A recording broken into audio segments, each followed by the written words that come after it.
고속도로 한쪽 옆에 이렇게 오르막이 있고 끝에 방지턱이라는 것을 세우는 모습을 볼 수 있습니다. 브레이크가 제대로 작동하지 않을 때 그 오르막으로 올라가서 차를 멈추게 하라는 그 장치입니다. 얼마 전 젊은 친구들이 킥보드를 타는 그 뉴스가 나왔는데 그 뉴스에서 지적한 것은 규정이 정해져 있는데 요즘 청년들이 마음대로 탄다. 그래서 사람들을 상하게도 하고 스스로도 상하게 하는 일이 있다. 이렇게 하는 뉴스가 있었습니다. 그 뉴스 끝에 덧붙여서 요즘 아이들이 브레이크가 없는 자전거를 탄다는 겁니다. 브레이크가 없는 자전거를 탄다는 건 위험천만한 일이죠. 그 모습을 보면서 이런 생각을 했습니다. 우리 인생이 저와 같지 않을까. 너무 열심히 살다 보니까 내 인생에 소진된 게 있어서 마치 브레이크 파열된 것처럼 달려가는 모습도 있고 규정이 정해져 있는데 그 선, 규정을 어기면서 살아가는 모습도 있고 때때로 그 규정과 선이 싫어서 브레이크가 싫어서 아예 제거해버리고 내 마음대로 살 거야 라고 하는 그 모습이 있는 것을 생각해 보게 되었습니다. 왜 그런 생각들을 하게 되냐면 역대하의 말씀, 성경 말씀들 쭉 묵상하다 보니 성경 말씀이 이야기하시는 우리에게 들려주시는 말씀이 그와 같다는 겁니다. 열심히 살아가는 건 너무 좋고 인생에서 삶에 주신 본분을 따라 사는 것도 너무 좋은데 그 본분이 무엇인지를 깨닫고 살아가는 것. 엔진이 과열되어 버려서 차가 서야 되는 그 상황 속에서 제대로 하지 않는 모습. 규정이 있고 선이 있고 규칙이 있고 법이 있는데 그 법보다는 내가 원하는 것, 내가 하고자 하는 것에 집중하여서 그 선, 규정, 법칙을 어겨버리고 또 무시하는 것. 때때로 내 마음대로 하고 싶어서 그것을 아예 내 법으로 바꾸어버리는 것. 그런 삶이 우리의 인생에 있는 것 같습니다. 계속해서 우리가 이 유다의 왕들을 살펴보고 있는데 왕들의 모습이 그렇죠. 너무 열심히 살고 하나님께서 허락하신 복들을 누려가고 또한 그 복 속에서 자신들의 삶의 모습을 정비하고 살아가야 하는데 그들이 놓치는 것이 있고 그 잠시 놓쳤던 것이 그들의 삶의 결국이 되는 모습을 보여줍니다. 우시아가 16세의 왕이 됐다라고 말합니다. 52년을 다스렸다고도 이야기하는데요. 우시아의 통치 기간을 보면 그렇게 길지 않습니다. 왜냐하면 아버지 아마샤가 그 잘못한 것을 이어서 섭정을 하고 또한 그와 함께 통치를 하고 뒤에 이제 오늘 읽었던 본문처럼 요담이 한 9년, 10년 동안을 우시아와 함께 통치를 합니다. 왜냐하면 그가 나병에 걸렸기 때문입니다. 우시아가 이 나병, 한센스 병이 든 이유가 무엇이냐 했더니 오늘 우리가 읽었던 성경 16절 이하에 분명하게 이야기를 합니다. 우시아가 하나님께서 정해놓으신 법칙을 어겼기 때문입니다. 그가 무소불위의 권력을 가지고 싶었기 때문입니다. 중세를 지나면서 교회사에 어려운 일이 있었습니다. 그 어려운 일들 속에 원인이 되는 것은 황제들이 교회를 지배하고 싶었기 때문입니다. 반대로 교회가 황제를 지배하고 싶어 할 때도 있었습니다. 그래서 전쟁이 일어나고 평탄하지 않는 삶을 살아가는 때가 있었습니다. 신학자들이나 역사학자들이 그러한 때를 암흑기라고 이야기합니다. 스스로들이 왕이 되려고 하는 시대. 그 이야기를 오늘 우시아의 이 나병의 이야기에 넣고 있습니다. 그러면서 오늘 살아가는 우리들에게 진정으로 하나님 믿는 사람의 길이 무언가 하나님께서 우시아라고 하는 거울 앞에 우리를 세우고 우리의 참모습을 발견하면서 예수 그리스도 앞에 세워지는 우리의 모습을 보게 합니다. 1절부터 5절까지의 말씀입니다.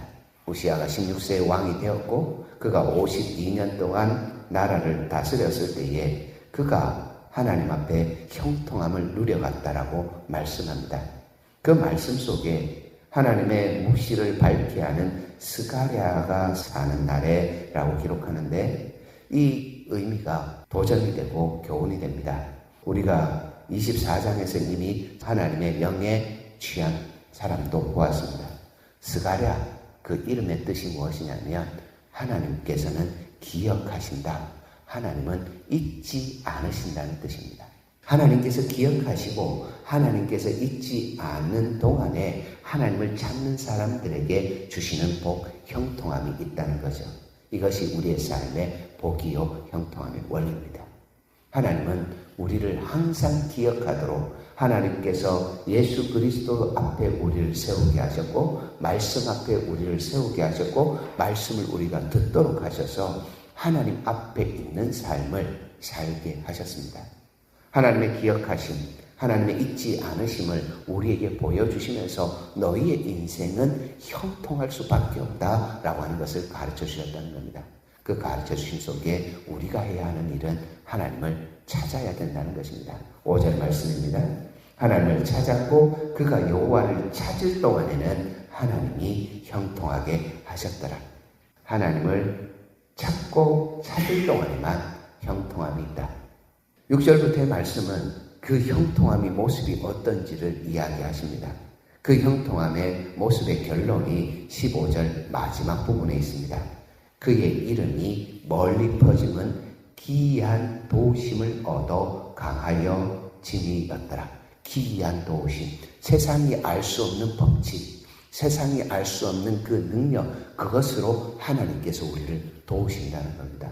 세상이 가지고 있는 힘과 권력으로 우리가 살아가는 것이 아니라 그 편팔과 권능의 손으로 우리를 붙잡고 계시고 선한 손으로 인도해 가시는 그 모습으로 우리가 형통하고 강하여지고 우리의 이름이 널리 퍼짐으로 인하여서 하나님의 영광이 드러나게 하시고자 한다는 겁니다. 이것이 우리의 인생의 형통함이요 복이요 또한 이것을 누려가게 하신 하나님의 목적입니다. 그런데 우리의 인생을 곰곰이 들여다보면 이러한 형통함이 있고 기이한 도우심이 있고 하나님께서 주시는 모든 것이 있음에도 불구하고 자꾸 손을 놓습니다. 마치 어린아이들이 부모의 손 놓고 내가 하고 싶어 라고 하는 떼쓰는 것처럼 부모의 손을 잡고 가는 애가 가장 안전하고 행복하다. 부모의 손을 놓는 순간 자기 고집, 자기 생각 때문에 부모를 잃어버릴 수도 있고 길을 잃어버릴 수도 있고 그 잃어버림들 때문에 어려움을 당할 수 있다는 것 본문에서 가르쳐줍니다. 우시아가 아니나 다를까 하나님의 손을 놓습니다. 그 손을 놓음을 16절에서 이렇게 말씀합니다. 그가 강성하여 지내 그의 마음이 교만하여 악을 행하여 그의 하나님 여호와께 범죄하되. 왜 손을 놓았을까? 나 스스로 할 수 있습니다 라고 하는 것 때문입니다. 자녀들을 다 키워놓으시고 그 자녀들을 보시면서 내가 하나님 부르시는 날까지 너와 함께 있어서 너의 힘이 되고 도움이 될 거야 이렇게 생각하고 지내고 계실 겁니다. 자녀들은 그렇게 생각 안 합니다. 부모님이 계시면 의지하고 또한 공격하면서 살아가야 되는데 그렇지 않고 내가 더 힘있다고 연로하신 부모님들 앞에서 막 할 때가 있습니다. 이 우시아가 지금 그런 행동을 합니다. 하나님께서 다 하셨고 기이한 도움을 주셨음에도 불구하고 하나님 없이 내가 라고 주장합니다. 그 주장함 속에서 하나님은 이렇게 말씀하셨습니다. 교만하다, 우상 숭배한다, 지가 잘난 줄 안다, 나 없이 살아간다. 그러니 선인 나를 외면하고 악한 것을 쫓아간다. 자기가 세운 선을 주장하기 위해서 하나님께서 세운 이 선을 무시하고 하나님께서 세운 규정도 무시하고 법칙도 무시하고 자기 마음대로 살아가고자 한다. 그 말씀하신 겁니다. 그것을 설명하는 문구가 16절 하반부입니다. 곧 여호와의 성전에 들어가서 향단에 분향하려 한지라. 제사장들만 할 수 있는 일, 하나님께서 구분하여서 왕과 선지자, 제사장이라고 하는 특별한 구분을 두셔서 그들이 함께 지어져 가도록 함께 하나님 나라에 이 세워짐이 되도록 만들어 놓으셨는데 자기가 다 하고 싶다는 겁니다. 말씀드렸듯이 중세를 암흑기라고 하는 이유가 바로 그것입니다. 내가 다 하고 싶다. 정치도 내가 다 하고 종교도 내가 다 하고 영적인 것도 내가 다 다스리면서 절대 무소불위의 권력자다라고 말하고 싶었던 겁니다. 이 우시아를 만류하는 제사장 아사랴가 있었습니다. 아사랴가 안 된다고 이렇게 이야기를 하는데 그는 급구 성전에 그 성소에 들어가서 분향단을 건드립니다. 그때에 안 된다 하는 사람들의 그 소리에서 그가 화를 냈다고 합니다.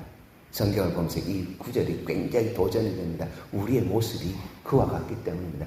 진리의 말씀이 선포되고 하나님의 질서가 선포되고 하나님께서 하신 일들을 다 보게 하심 속에서 깨닫게 하시는데 아니야 라고 하면서 오히려 분을 내고 내고집하는 모습이 있다는 겁니다.